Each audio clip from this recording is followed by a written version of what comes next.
सब मिलकर ये नाटक देखो। आओ आओ आओ आओ आओ आओ अरे तुम भी देखो, सारे मिलकर नाटक देखो। आओ आओ आओ आओ आओ आओ अरे तुम सब देखो, मिलके सब ये नाटक देखो। आओ आओ आओ आओ आओ आओ आओ नाटक देखो।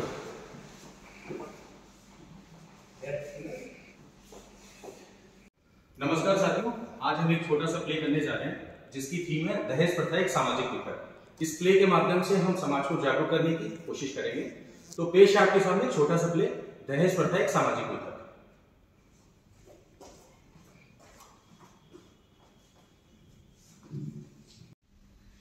अरे सब ठीक ठाक तो है ना? कहीं कोई गड़बड़ी तो नहीं है ना? आइए आइए समझी जी। समझी जी, जी विवाह संपन्न होने जा रहा है। एक अच्छे परिवार में आपकी बेटी जा रही है, लेकिन मैं बहुत खुश नहीं हूँ। क्या हुआ समझी जी? अनजाने में मुझसे कोई गलती हो गई है? गलती हो गई? आपको जानकारी है कि एक सम्मानित परिवार में आप विवाह कर रहे हैं। बड़े बड़े लोग आए हुए हैं बारात में, और दहेज का कोई भी सामान यहाँ दिख नहीं रहा है। हम क्या जवाब दें अपने समाज को? क्या उनको मुंह दिखाएं? अभी हमारे पड़ोस के बच्चे की शादी हुई है, लाखों दहेज, गाड़ी का सब कुछ मिला है। हम वहां पे क्या कहेंगे? आपको अपनी बेटी के लिए, अपने दामाद के लिए कुछ तो दहेज में रखना चाहिए। लेकिन समझी जी, हमारी आपकी बात बिना दहेज की हुई थी।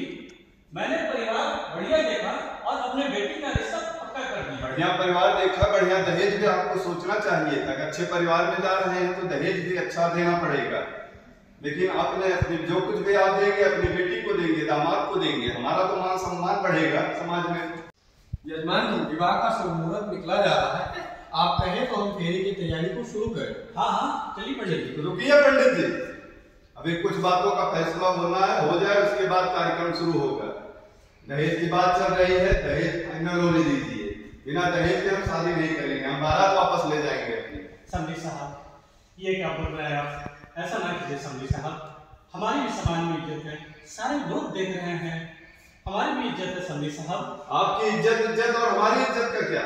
समझी साहब, मैंने भी अपनी बेटी को पढ़ाया है, कल को इसको नौकरी हो जाएगी समझी साहब। यही हमारी पूंजी है जो मैं आपको दे रहा हूँ, ऐसा ना करें समझी साहब।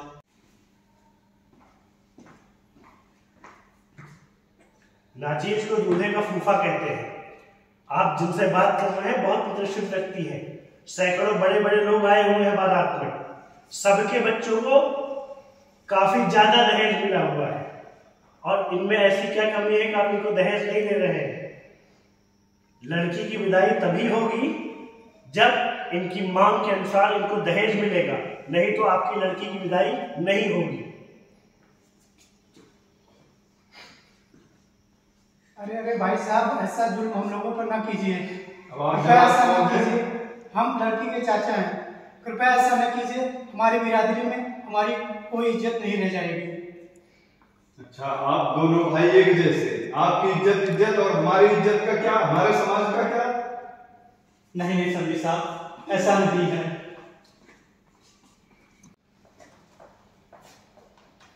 बस करिए पिताजी, बस करिए।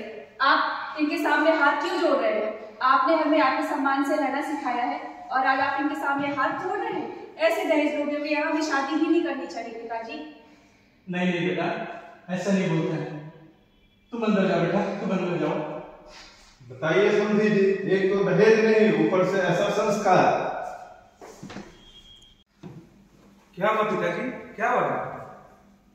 बेटा, तुम्हारे पिताजी बारात लेकर के जा रहे हैं, क्योंकि मैं दहेज नहीं दे सका। बेटा ऐसा मत करो, मैं तुम्हारे आगे हाथ जोड़ता हूँ। बेटा ऐसा मत करो। पिताजी आप ये क्या कर रहे हैं? मैंने आपसे कहा था पिताजी, मुझे दहेज नहीं चाहिए। दहेज एक बहुत बड़ा सामाजिक कलंक है और अपराध भी है। न जाने इस सामाजिक कलंक के कारण हर रोज कितनी लड़कियों को प्रताड़ना झेलनी पड़ती है, मारा जाता है, जला दिया जाता है। आपको तो ख्याल होगा हमारी दीदी के साथ क्या हुआ ससुराल में। उनको इतना दहेज दिया गया, इतनी प्रताड़ना झेलनी पड़ी, घर तक गिरवी रखा गया। पिताजी मैं आपसे निवेदन करता हूँ, लड़की बहुत पढ़ी लिखी हुई है, संस्कारी है, आपसे विनम्र निवेदन है, इस दहेज का लोग मोह छोड़िए और इस सामाजिक कलंक के खिलाफ खड़े होइए।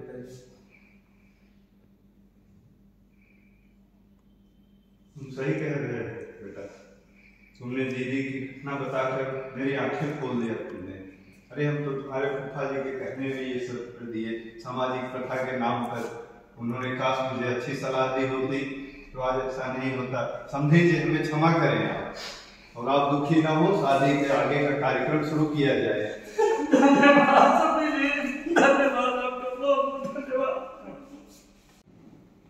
देखा साथियों, आज दो परिवार उजड़ते उजड़ते बच गए।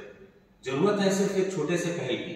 अगर वीरेंद्र जी के बेटे को सही शिक्षा ना मिली होगी तो शायद वो भी अपने पिता की राह पे चल दिए होते, और अगर वीरेंद्र जी के घर पे खुद ये वाकया ना हुआ होता तो शायद उनका हृदय परिवर्तन नहीं होता।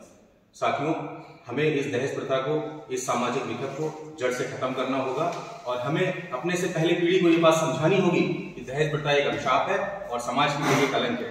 आज हम आप सब मिलकर ये संकल्प लेते हैं, ये शपथ लेते हैं कि ना दहेज लेंगे और ना दहेज देंगे, और जो भी ये करेगा हम उसका